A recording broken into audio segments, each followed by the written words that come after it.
I'm sorry. By the time my wife brings the car home and for me to bring the car back is a little tight because she had DT worship. So one of us has to stay back. All right.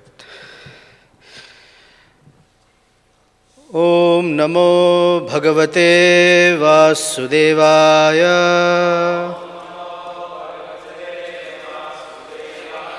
Om Namo Bhagavate Vasudevaya.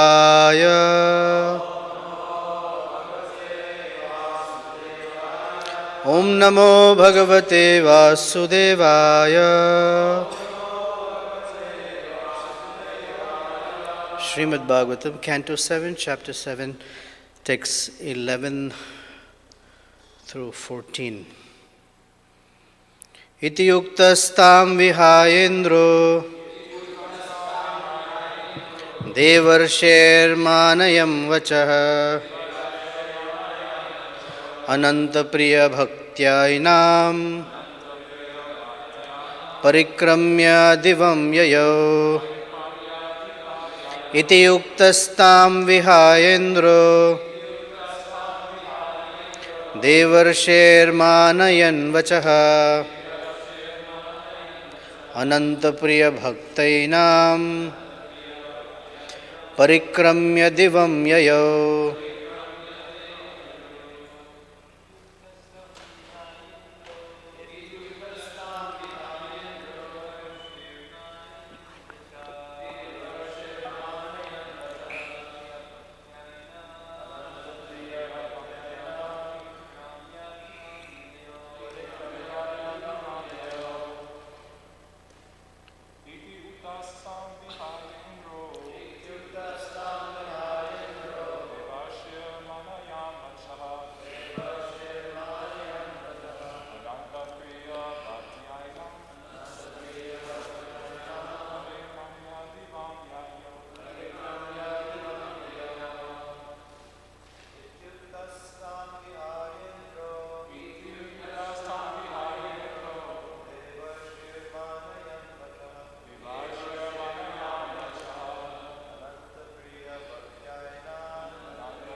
Would you like to try?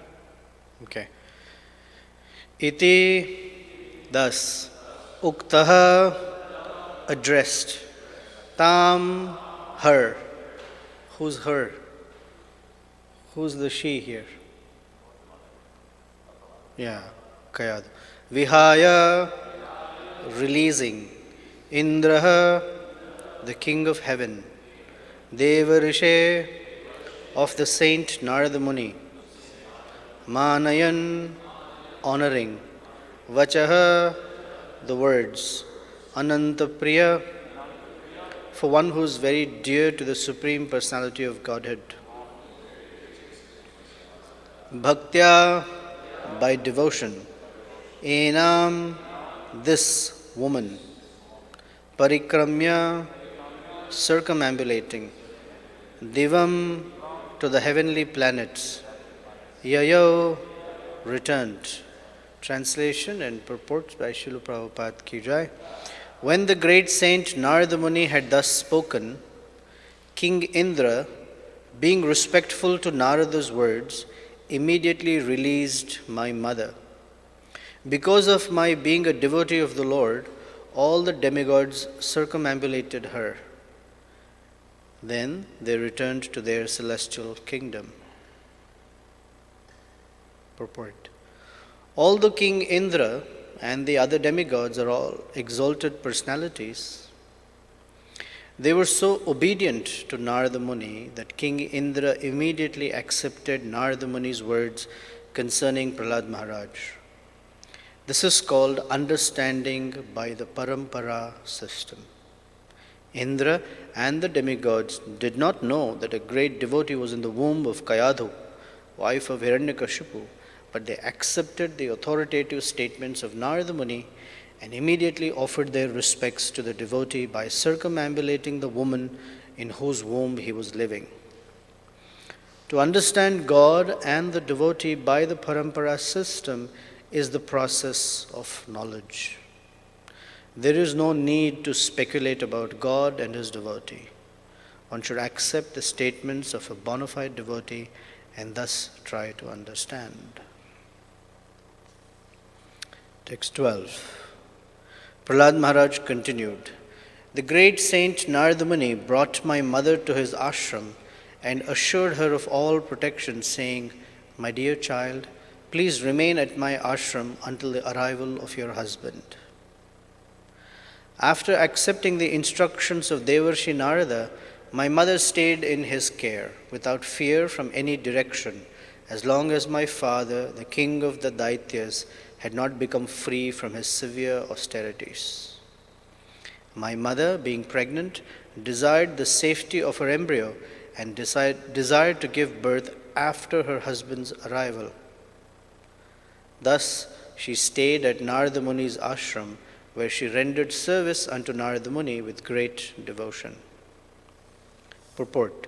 It is stated in Srimad Bhagavatam 9:19-17, "Matra swasra duhitra va na viviktano bhavet balavan indriya gramo vidvamsam apikarshati." One should not remain in a secluded place with a woman, even one's mother, sister, or daughter. Nonetheless, although one is strictly prohibited from staying with a woman in a secluded place, Narada Muni gave shelter to Prahlad Maharaj's young mother, who rendered service to him with great devotion and faith. Does this mean that Narada Muni transgressed the Vedic injunctions? Certainly he did not. Such injunctions are intended for mundane creatures, but Narada Muni is transcendental to mundane categories. Narada Muni is a great saint and is transcendently situated. Therefore, although he was a young man, he could give shelter to a young woman and accept her service. Haridas Thakur also spoke with a young woman, a prostitute, in the dead of night, but the woman could not deviate his mind. Instead, she became a Vaishnavi, a pure devotee, by the benediction of Haridas Thakur. Ordinary persons, however, should not imitate such highly elevated devotees. Ordinary persons must strictly observe the rules and regulations by staying aloof from the association of women. No one should imitate Narada Muni or Haridas Thakur. It is said, "Vaishnavera kriya mudra vignena bhujiya." If a man is very advanced in learning, he cannot understand the behavior of a Vaishnava. Even if a man is very advanced in learning, he cannot understand the behavior of a Vaishnava. Anyone can take shelter of a pure Vaishnava without fear. Therefore, in the previous verses, it has been distinctly said, "Devarshir antike sakuto bhaya." Kayadu, the mother of Prahlad Maharaj, stayed under the protection of Narada Muni without fear from any direction. Similarly, Narada Muni, in his transcendental position, stayed with the young woman without fear of deviation. Narada Muni, Haridas Thakur, and similar acharyas, especially empowered to broadcast the glories of the Lord, cannot be brought down to the material platform. Therefore, one is strictly forbidden to think that the acharya is an ordinary human being. Gurusu naramatihi. Om Jnanatimirandhasya Jnananjana Shalakaya Chakshur Unmilitam Yena Tasmai Shri Gurave Namaha. Shri Chaitanya Manobhishtam Sthapitam Yena Bhutale Swayam Rupa Kadamahyam Dadati Swapadantikam Vancha Kalpatarubhyascha Kripa Sindhubhyevacha Patitanam Pavanebhyo Vaishnavebhyo Namo Namaha. Shri Krishna Chaitanya Prabhu Nityananda Shri Advaita Gadadhar Shrivas Adi Gora Bhakta Vrinda. Hare Krishna Krishna Krishna Hare Hare, Hare Rama Rama Rama Hare Hare. Hare Krishna. I see some faces missing, but we'll find out later. Text 11 talks about the parampara system. In English, Prabhupada called it disciplic succession. Disciplic means of disciples or students, and succession means coming one after the other. In Sanskrit, the word parampara means one after another. So in that sense, it makes sense that we call it disciplic succession. And Prabhupada's highlighting the point that although the demigods are very powerful, they have great knowledge, they accepted Narada Muni's statements as authoritative. Narada said, they accepted. They did not argue with him. Where'd you get this from? Who told you? Are you sure? What if someone messed with your mind and gave you wrong information? Narada said, they accepted. And they accepted with their full heart, because you see the change in behavior. When heart changes, behavior changes. Sometimes behavior changes without the heart changing. Right? It's possible. So let's discuss what's the difference between behavior that changes because the heart has changed and behavior that has changed without the heart changing. What is the difference? What are some of the weaknesses or differences? I guess one is show off. One is a putting on a show. Okay, very good. Second? What do you think, Bhaktadan? The second one, changing the heart. Yeah, I mean, heart's not changed, but behavior seems to change.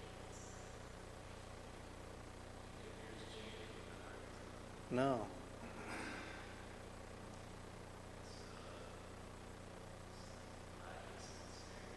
Lack of sincerity. Joy? An ulterior motive. Mikey?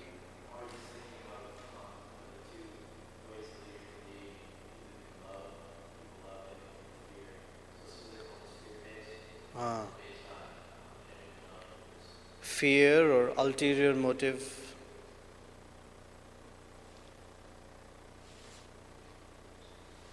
Any input? Yes.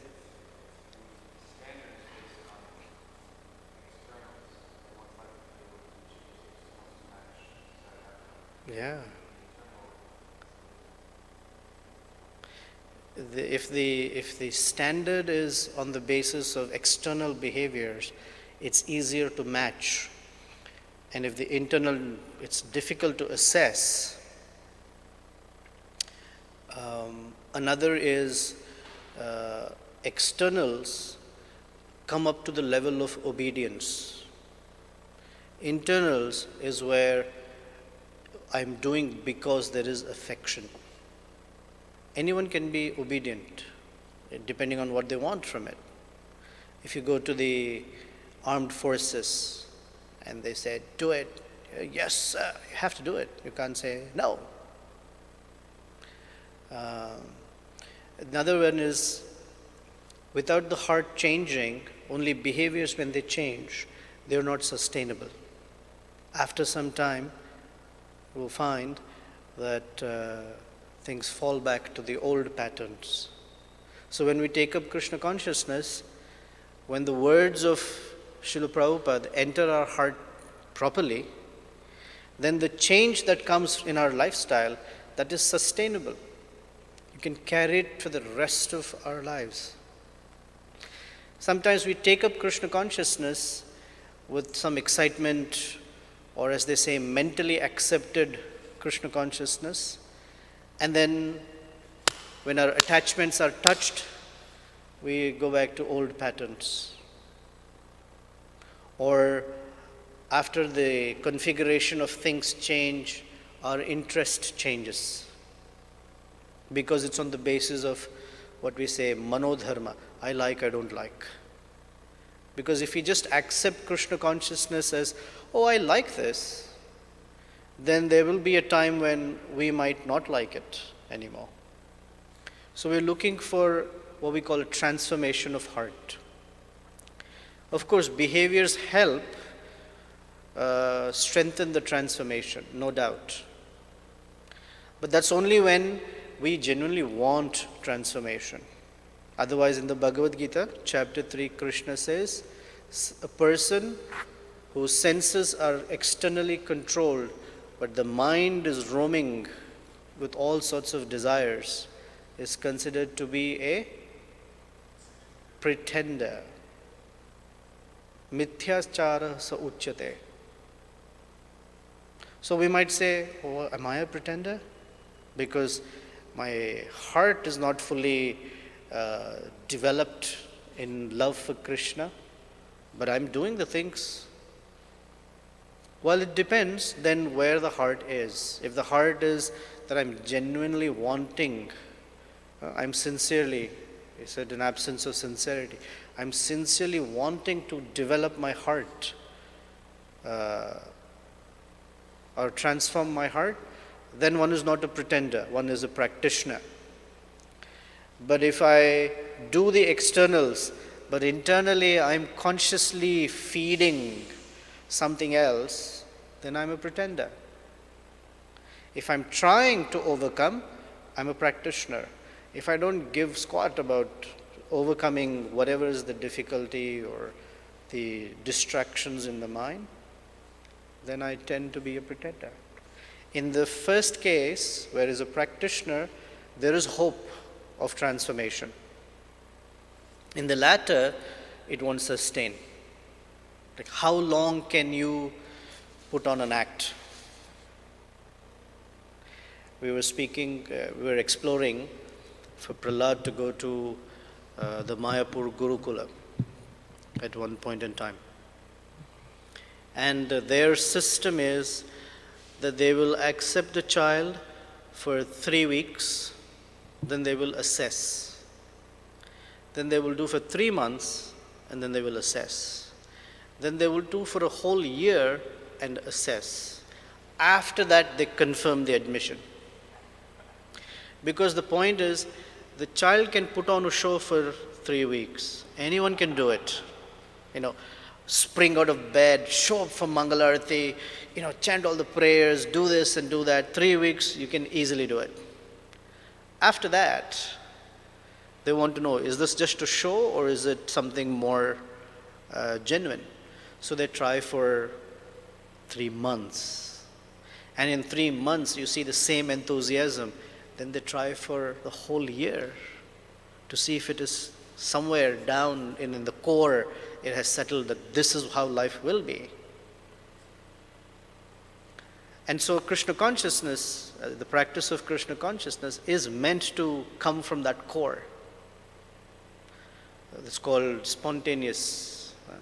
And we're trying to develop that from external practices. So I shouldn't say external, but by practice of rules and regulations, so that that internal core is awakened. That it is not a show anymore. It is not a drag anymore. Oh, I have to wake up. Oh, I have to do this. It's not like that anymore. We operate on a different set of what we say inspiration. Okay. So in terms of parampara, and we see the demigods, they heard from Narada Muni, and instead of waiting to kill the child, they circumambulated Kayadu. By the way, Kayadu and Indra are related to each other. She is his sister-in-law in one sense. Not one sense, yeah? So, because their grandfather is Kashyapa Muni. Hiranyakashipu was born to Diti, and Indra was born to Aditi. So they are half brothers, is that what it's called? Half brothers? Step brothers, cousins, whatever the term is. Half brothers or something, right? Same father, different mother. Half brothers. So she is his sister-in-law. And Prahlad is his nephew in that sense. And he's waiting to kill this child. But as soon as Narada Muni spoke, they circumambulated. So we hear this word parampara. I'd like us to get a better sense of when we say parampara, what are some advantages, okay, of hearing in disciplic succession? What do you think? What are some advantages?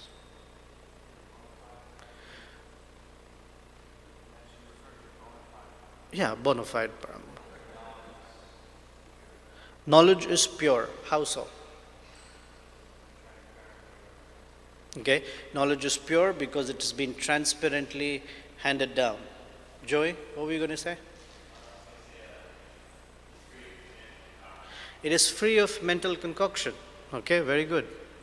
So where is the source? Krishna. Okay, what else? What else the advantage?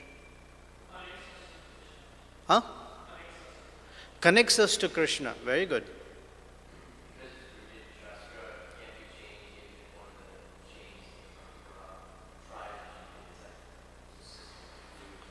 So let's say someone tries to change something that's rooted in Shastra. What happens? Yeah. Let's say you or I in the parampara, we decide we want to change something. Make it more modern because it's very old.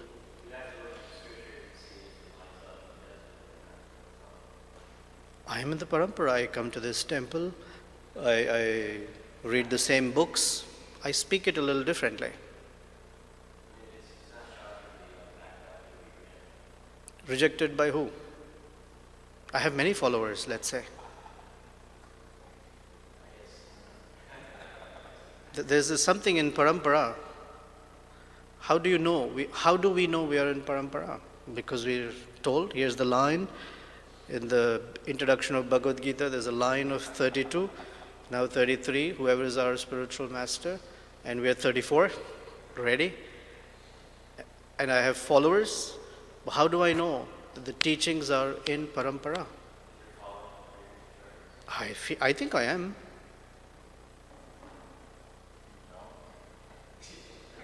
There is something by which you can sense if this is or not. Gokulananda, you want to help us?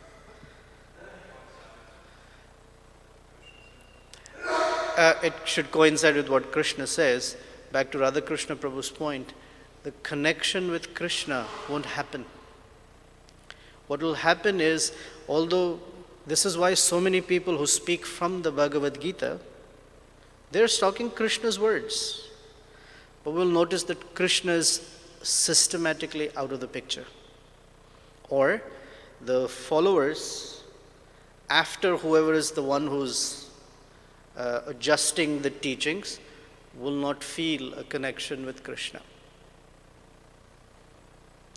This is something, feeling a connection with Krishna means slowly and slowly the sense of centering things and activities around Krishna will start diluting. This is where Krishna is saying, Yoga Nashta Parantapa. Yoga Nashta means connection is broken. If we are hearing in disciplic succession, our connection with Krishna is obvious. Our considerations would be about pleasing Krishna. As soon as the connection is broken, our considerations of pleasing Krishna will start getting clouded. Yes, Acharya.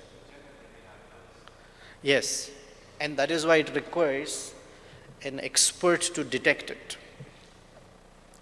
One may not. One may genuinely think, I am.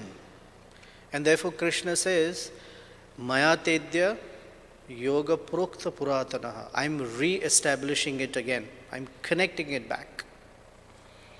And so each one of us has that responsibility. Because we are now aspiring to be part of this disciplic succession, we meet people and we have to be making sure that for them to feel connected with the disciplic succession, the first important thing is I'm myself connected to the disciplic succession. Because if I'm not connected, others who are connected to me don't have anything flowing. The example we've heard Prabhupada say many times, that there is a little electric outlet, and when I connect my device, Mukunda charges his phone in the mornings, when he connects it, he has electricity. There's a little icon that says it's charging, which means that that phone is connected to the powerhouse, where electricity is being generated. But even if it looks like a socket and there's no wire behind it, I connect it. This is the thing.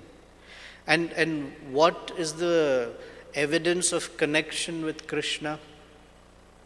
Is given in the first verse of Srimad Bhagavatam. Tene Brahma Hridaya Adi Kavaye. That Lord Brahma, he received Tene in his heart, in him or by him, by Vishnu, Tene, Hridaya, in his heart, Brahma. This Brahma in that first verse is not Lord Brahma. It means the Vedic knowledge.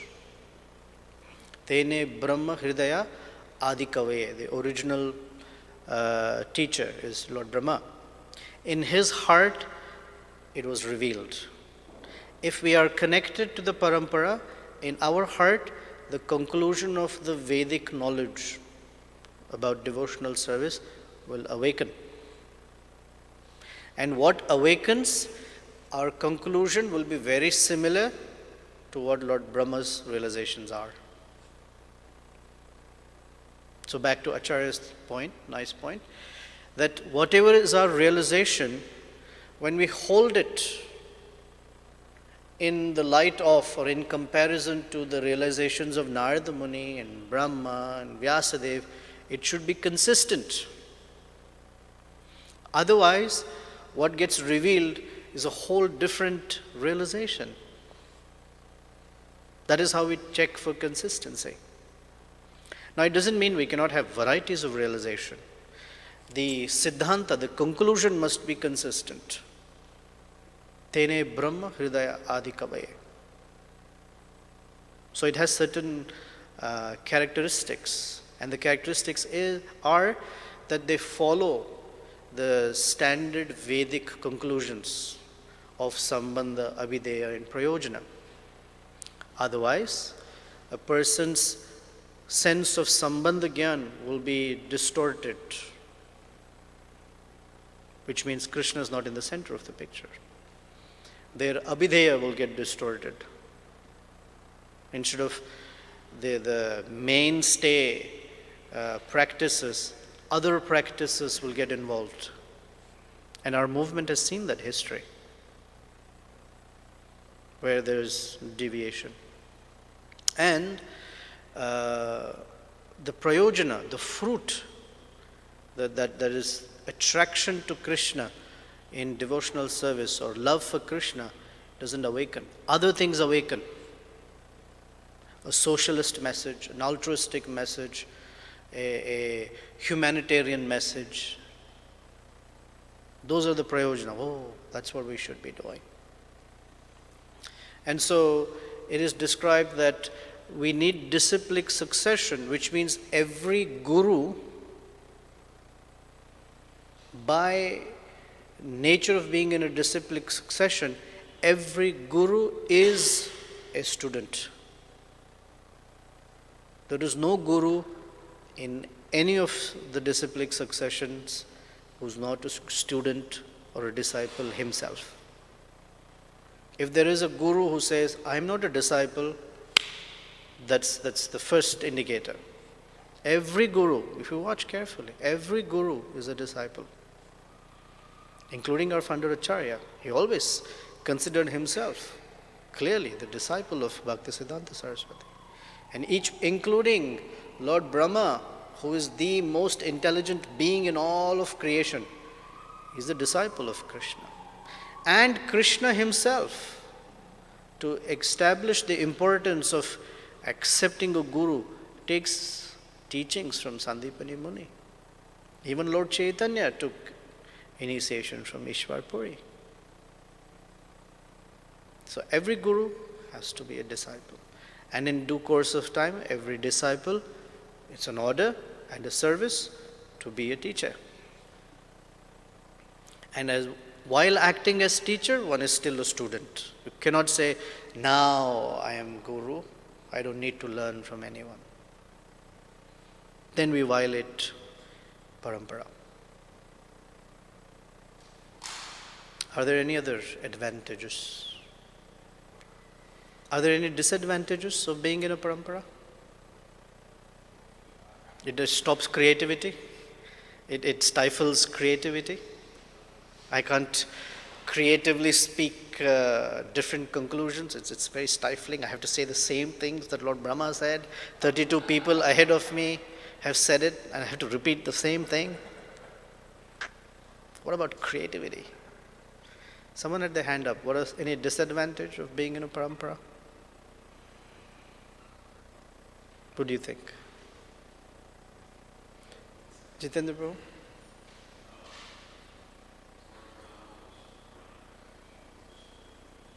Lord Brahma was Hiranyakashipu's spiritual master. Is Hiranyakashipu's grandfather or great-grandfather.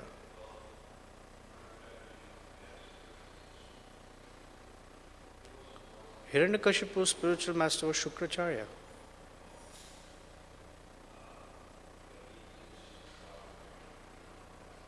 He seemed to cooperate with parampara. I'm sorry, I can't hear you. He did seem to cooperate. He did not. Who? Lord Brahma? Hiranyakashipu. Hiranyakashipu did not seem to cooperate. Yeah. That's the whole problem. Understanding. Yes, Acharya.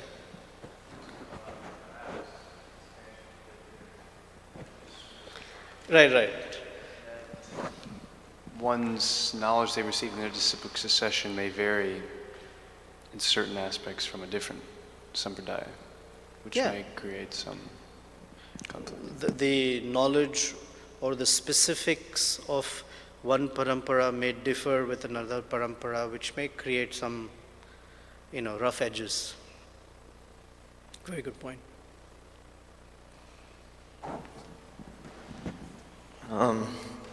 It leaves the possibility of blind following if someone who doesn't represent the parampara gets initiated and says, yes, I'm the next in line, so you have to listen to me, pretty much. So let's take that point further.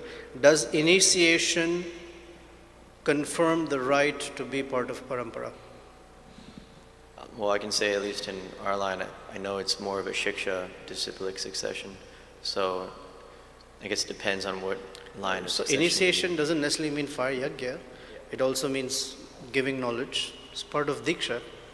But does that confirm to be part of disciplic succession? I guess you could say externally it may, but like on the more substantial level, it may not mean anything until one fully So what's surrenders. at the substantial level?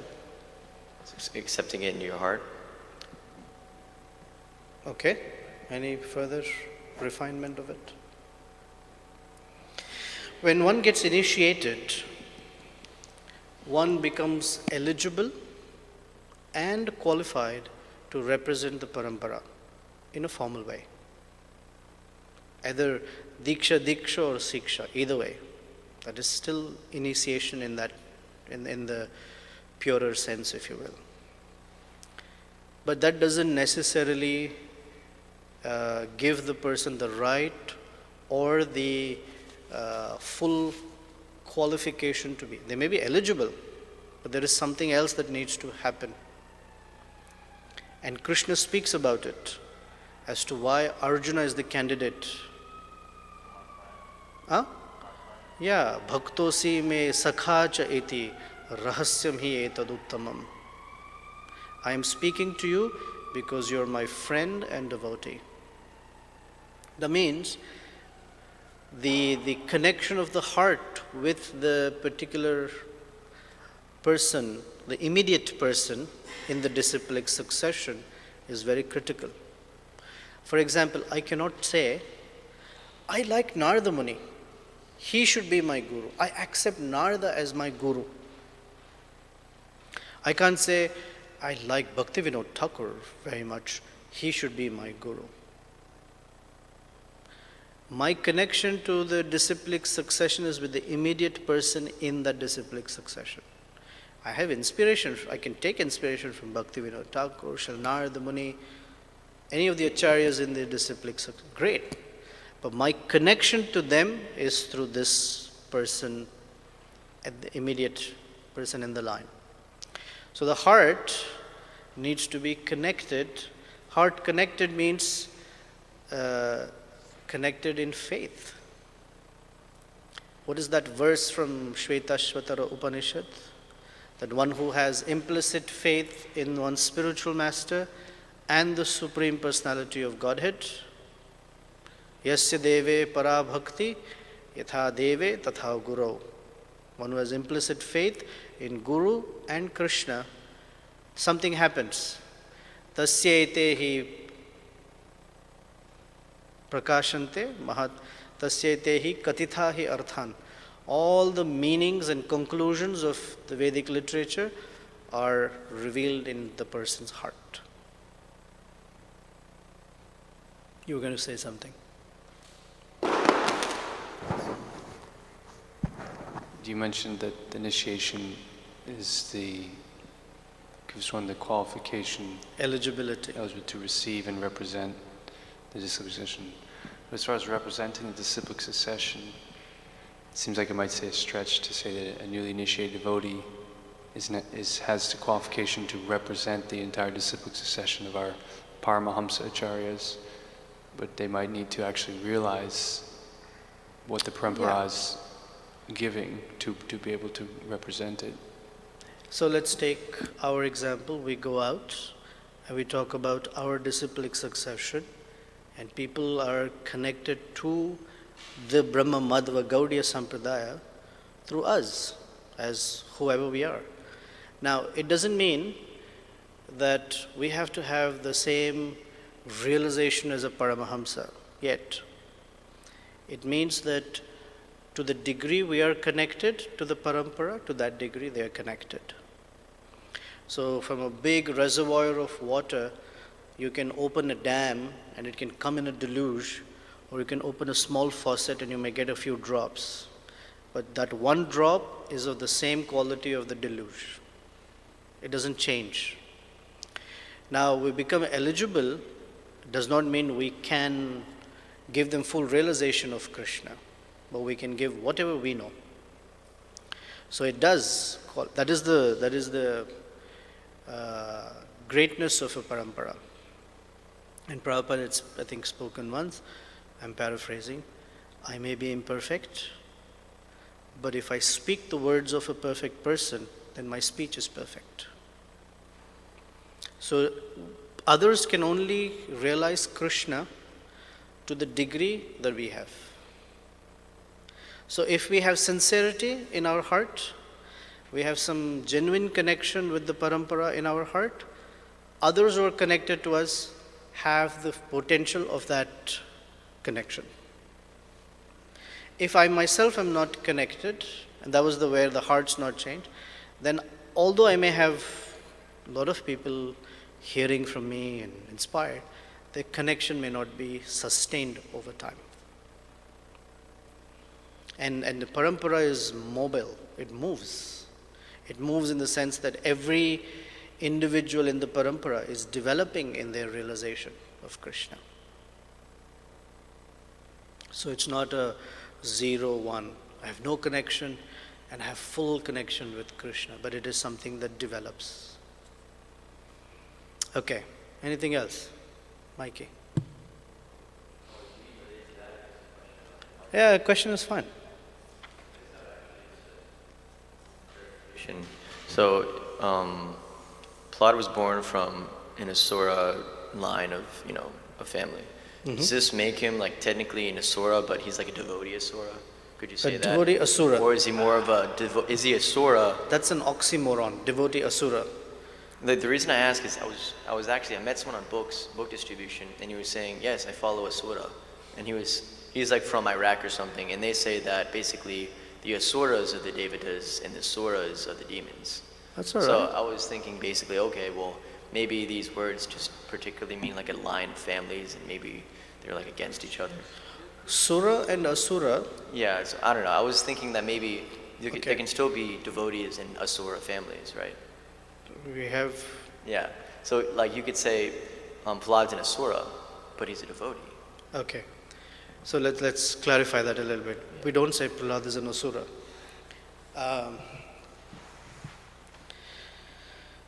Sura and Asura are categories of divisions of mentality. Suras are those who live by Vedic injunctions.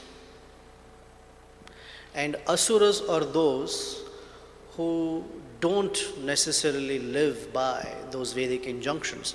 They create injunctions according to materialistic desires.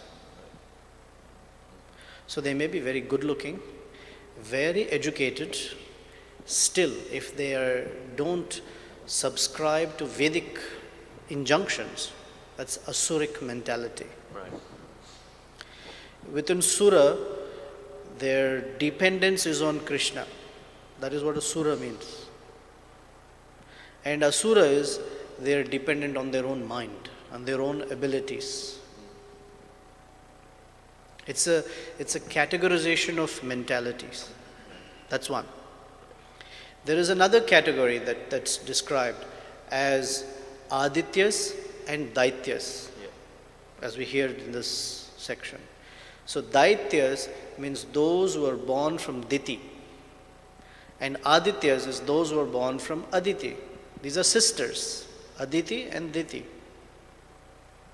So it's just a nomenclature given a seminal connection to the mother. That's all it means. Now, whether one is a devotee or not depends upon the mentality, not the birth necessarily. Birth gives the proper environment or improper environment, but an individual can be a devotee or not. So even in the family of very qualified persons and devotees, there can be someone born who doesn't have devotional mentality. And in the family of materialistic, asuric personalities, there can be a genuine devotee. And what determines that is association. What determines that is the samskara, the past impressions. So in Bhagavatam sometimes we hear the word Prahlad is Asura. In that sense we should understand the reference is only to the seminal line, not to the mentality. Later Prahlad is going to speak about, oh, I am an Asura. He's speaking humbly about himself. But you hear Narada Muni glorifying, oh, this is a Mahabhagavata. The demigods are circumambulating Kayadu because Prahlad is there. And Narada is saying, this is a Mahabhagavata. I'll refer you back to the 8th chapter in Bhagavad Gita, where Krishna says that a yogi, if he doesn't finish doesn't get to the conclusion of his path in that life, then he has an opportunity in the next life. Right? So for a devotee who's not the yogi who's not very mature yet, but cannot finish, then he gets birth in Suchinam Shrimatam Gehe, in the family of aristocrats or very rich people, or in the family of a Brahmin. And if a yogi who's very mature but does not complete, then he gets birth in the family of devotees. Now, someone who's born in the family of devotees or Brahmin or aristocrats, it doesn't mean that they will become devotees. It only means that they have all the opportunity to become devotees, to carry on from there. Eligible, but doesn't confirm it. And another one is, which connects back to the parampara teaching, is that this connection to parampara is not a one-time thing. I was connected 6 years ago, the connection must be going on. It's a day-to-day, moment-to-moment connection with the parampara. The moment our consciousness separates from Krishna, in those moments we are not connected to the parampara, although we are in the general environment. And when our consciousness is connected to Krishna, we're connected to the parampara. So Mukunda's phone and the charger, because he has a charger and on this end it fits the device properly, and on this end it fits the socket properly, he's eligible to draw electricity. But if he doesn't connect it, I'm not talking about you personally, but if he doesn't connect it, there's no charge. And when you're disconnected, what happens to the battery? It discharges. Slowly and slowly and slowly it discharges. We may think, oh, the phone's not connected, but still I'm able to make a phone call. All the functions in the phone are working. Yes, but it is discharging. And if you don't connect again, finished. That's why it's not sustainable. The idea is to keep connected.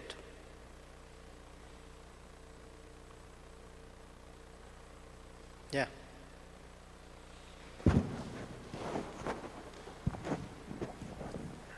Hare Krishna. Thank you Hare for the class. So my question is about jumping to conclusions, because when you first read this, The mics are very loud, so I'm not able to hear. Say it again. my question is related to jumping to conclusions. So Jumping to conclusions. so when you first read this verse, before you even read Prabhupada's reports, I was thinking, Narada Muni, he's going in the ashram, a sannyasi alone, with the beautiful woman, won't people speculate? And so you're making a point that one who's in the disciple succession is supposed to be of a certain character or behavior, and we can see that. At the same time, we see so many examples like Lord Shiva giving a Bhagavatam class with Parvati on his lap, or Bhrigu Muni.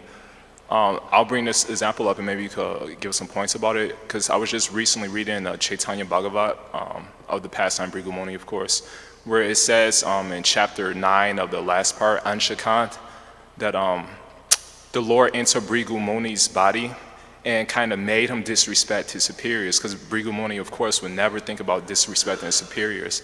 So my question is, how do we know, of course, if the Lord could do that to Bhrigu Muni, he could do that to any of us. So how do we, in practical experience, not necessarily jump to conclusions like maybe a devotee is not really arrogant, they're simulating arrogance because the Lord inspired that.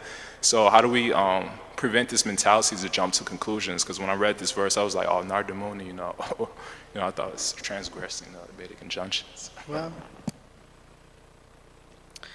the mode of passion is characterized by jumping to conclusions, because one wants the result immediately. And the mode of goodness is characterized by contemplation. Now, of course, it doesn't mean if you ask someone, can you please turn on the mic, I have to contemplate. Is it the right thing to do? That's not mode of goodness. Contemplation in the right context. So, the reason someone jumps to conclusion, let's analyze that a little bit, is because something's going on. They feel attacked, misunderstood, or whatever the range of things. And when you come to a conclusion quickly, or you jump to a conclusion, it is on the basis of the picture that the mind has drawn, which may be very, very different from reality. And as a practicing devotee, our whole search is for the truth, to whatever degree of truth. And so one of the elements of it is, I don't only rely on my truth, I rely on other, even if it is relative truths, I'm trying to rely on a broader picture.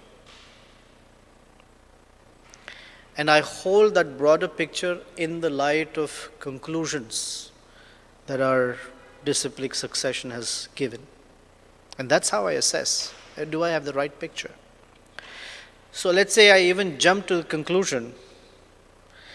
In jumping, I should, as a devotee, also hold equally sacred the fact that I may have a wrong picture here. That keeps the door open versus, I saw it, I know it, it's the absolute truth here.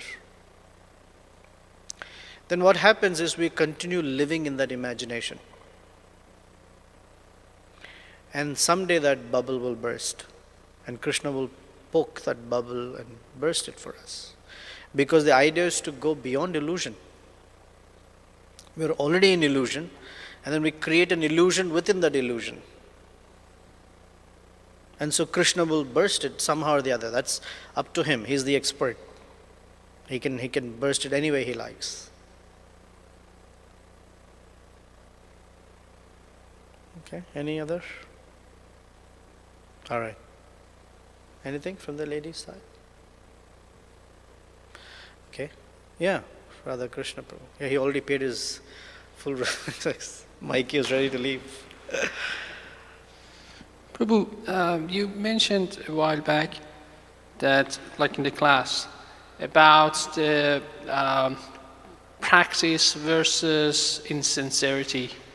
You know, that by the time that our heart is not there, but we are acting as if our heart is there, depending on our consciousness, which side of us we feed. You know, it's like that makes the difference between insincerity and practice.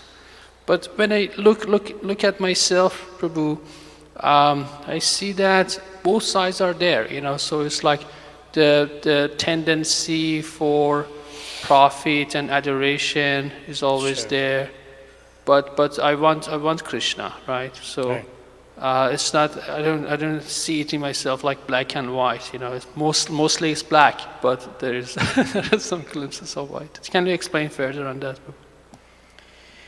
See, for the moment, in physics we have scalars and vectors. Scalar is just the entity without direction, let's say. So what's important is, where's our heart directed to? That's important. When we stand in front of Krishna, we know that, I know, I'm speaking for myself, it's full of black stuff.